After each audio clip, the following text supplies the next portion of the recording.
चंद्रपूर महानगरपालिकेत काँग्रेसमधला वाद समोर आलाय। प्रतिभा धानोरकरांनी 13 नगरसेवकांसह गट नोंदणी केली। दरम्यान याला विजय वरट्टीवारांच्या नगरसेवकांनी विरोध केला। मात्र काँग्रेस पक्षश्रेष्ठींनी प्रतिभा धानोरकरांकडे सर्व सूत्र सोपवल्यानं विजय वरट्टीवारांनी देखील नमतं घेतलंय। बघूयात।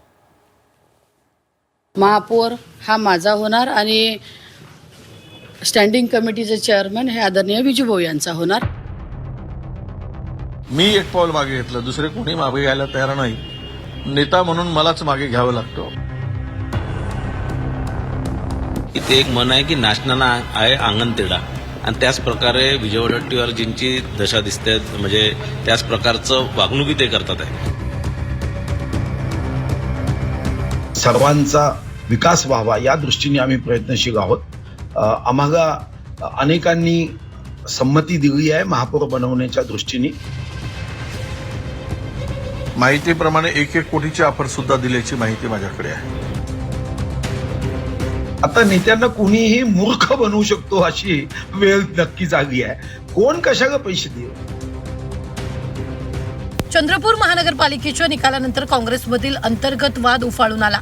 प्रतिभा धानोरकर आणि विजय वरट्टीवार यांच्यात पुन्हा एकदा वादाची ठिणगी पडली, कारण खासदार प्रतिभा धानोरकर यांनी काँग्रेसच्या 13 नगरसेवकांना सोबत घेत चंद्रपूर आयुक्त कार्यालयात गट नोंदणी केली। दरम्यान यानंतर वरट्टीवारांच्या गटानंही स्वतःच्या नगरसेवकाचं निवेदन सादर केलं। मात्र पक्षश्रेष्ठींनी दिलेल्या आदेशानंतर विजय वरट्टीवारांना नमतं घ्यावं लागलं। चंद्रपूर महापालिकेतील सत्ता स्थापनेची सूत्र धानोरकरांनी सांभाळावीत असं म्हणत विजय वरट्टीवारांनी एक पाऊल मागे घेतलंय। महापौर हा माझा होणार आणि स्टँडिंग कमिटीचे चेअरमन हे आदरणीय विजूभाऊ यांचा होणार। त्यानुसारच सगळं ठरल्यानंतर या गोष्टी आता वेळेवरती त्यांनी गटनेत्याची मागणी केली, पण गटनेता प्रांताध्यक्षांना सांगितलं होतं की ना धानोरकरच्या गटाचा राहील ना वरट्टीवारच्या गटाचा राहील, गटनेता हा प्रांताध्यक्ष देईल। आणि प्रांताध्यक्षांना जे नाव दिलं त्याच नावाचा गटनेता आम्ही या ठिकाणी देऊन रीतसर आम्ही पक्षाचा गट या ठिकाणी फॉर्म केला। मी एक पाऊल मागे घेतलं, दुसरे कोणी मागे घ्यायला तयार नाही। नेता म्हणून मलाच मागे घ्यावं लागतं आणि मी घेत राहील पक्षासाठी, कारण जे काही आहे वाईट दिवस असू देत, चांगले दिवस असू देत, आज पक्ष हा फार वाईट स्थितीतून चाललेला आहे, पण आजच्या स्थितीतून पक्षाला बळकटी देण्यासाठी एक नेता म्हणून माझी भूमिका मी 2 पावलं मागे घेण्याची स्वीकारली। काँग्रेसमधील अंतर्गत वादावर भाजपकडून टीका करण्यात आली आहे। परिणय फुके यांनी विजय वरट्टीवारांवर टीकास्त्र डागलंय, तर सुधीर मुनगंटीवारांनी काँग्रेसच्या गटबाजीवरून चंद्रपूर काँग्रेसला सुनावत महापौर पदावर दावा केलाय। इथे एक म्हण आहे की नाचणाना आहे अंगण तेढा, आणि त्याच प्रकारे विजय वरट्टीवारजींची दशा दिसते, म्हणजे त्याच प्रकारचं वागणुकी ते करतात आहे। स्वतः त्यांचं ते आपल्या प्रदेशाध्यक्ष किंवा पक्षसृष्टीचं ऐकत नाही, आणि त्यांचं कोणी खाली त्यांचे नगरसेवक त्यांचं ऐकत नाही, आणि कुठेतरी जनतेने त्यांना आशीर्वाद देऊन काँग्रेस पक्षाला मेजॉरिटी देऊन सुद्धा, सगळ्यात मोठा पक्ष करून सुद्धा हेच तिथे त्या महानगरपालिकेमध्ये, चंद्रपूर महानगरपालिकेमध्ये सरकार स्थापन करू शकत नाही, ही फार लाजिरवाणी गोष्ट आहे। त्यांनी अगर स्वतंत्र गट स्थापन केल्यावर आता काँग्रेसचा दुसरा गट स्थापन होऊ शकत नाही। त्यांना त्यांच्याच गटामध्ये नोंदणी करावी लागेल, त्या संदर्भात शपथपत्र करावं लागेल, कारण आपल्या नियमानुसार एका पक्षाचे 2 गट होणं अशक्य आहे। आणि आता त्यांच्या गडबाजीच्या राजकारणापेक्षा चंद्रपूर महानगरात असणाऱ्या दीनदुर्बल, शोषित, वंचित सर्वांचा विकास व्हावा या दृष्टीने आम्ही प्रयत्नशील आहोत। आम्हाला अनेकांनी संमती दिली आहे महापौर बनवण्याच्या दृष्टीने।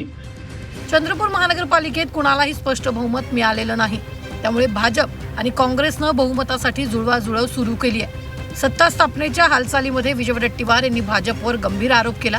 भाजपकडून नगरसेवकांना 1 कोटींची ऑफर दिल्याचा आरोप वरट्टीवारांनी केला। सगळ्याबरोबरच आहे, सत्ता त्यांच्याकडे आहे, प्रचंड पैसा आहे, त्यातून त्यांनी मोठमोठ्या ऑफर या सगळ्यांना दिल्या आहेत। माझ्या कानावर जे काही ऑफर आहे, तर माहितीप्रमाणे 1-1 कोटीची ऑफर सुद्धा दिल्याची माहिती माझ्याकडे आहे नगरसेवकांना, आणि पदही देण्याची ऑफर दिली आहे। त्यामुळं हे पद आणि पैसा यामुळं काय जादू होते हे आत्ता सांगणं कठीण आहे। किती त्याला बळी पडतात, बळी पडणार नाही, हे आज त्यावर बोलणं होणार नाही। आता कायद्यामध्ये दुरुस्ती करण्याची आवश्यकता आहे. नेते बेताग वागतात, बेताग बोलतात. जनतेच्या समोर जाताना कोणताही पुरावा न देता इतक्या हलक्या कानाचे असतात की कोणी असं म्हटलं त्यांच्याकडे येऊन, आता नेत्यांना कोणीही मूर्ख बनवू शकतो अशी वेळ नक्कीच आली आहे. कोण कशाला पैसे देईल? चंद्रपूर महापालिकेत बहुमतासाठी 34 नगरसेवकांची गरज आहे. काँग्रेस सर्वात मोठा पक्ष असून त्यांना 27 जागा मिळाल्या, तर भाजपला 23 जागा. शिवसेना उद्धव बाळासाहेब ठाकरे पक्षाला 6, वंचितला 2 जागा मिळाल्या, तर शेकापचे 3 आणि बसपाचा 1 नगरसेवक निवडून आला. चंद्रपूरमध्ये विजय वडेट्टीवार आणि प्रतिभा धानोरकर यांच्यातला वाद लपून राहिलेला नाहीये. त्यात चंद्रपूर पालिकेत काँग्रेस जरी आघाडीवर असला तरी त्यांच्या अंतर्गत वादाचा फटका बसण्याची शक्यता वर्तवण्यात आली आहे. त्यात काँग्रेस प्रदेशाध्यक्षांनी मध्यस्थी केल्यानंतर प्रतिभा धानोरकरांकडे सत्ता स्थापनेची सूत्र सोपवण्यात आली. त्यामुळे चंद्रपूर पालिकेत काँग्रेसला महापौर बसवण्यात यश मिळणार का हे पाहणं महत्त्वाचं ठरणार आहे. आशिष अंबाडे, झी 24 तास, चंद्रपूर.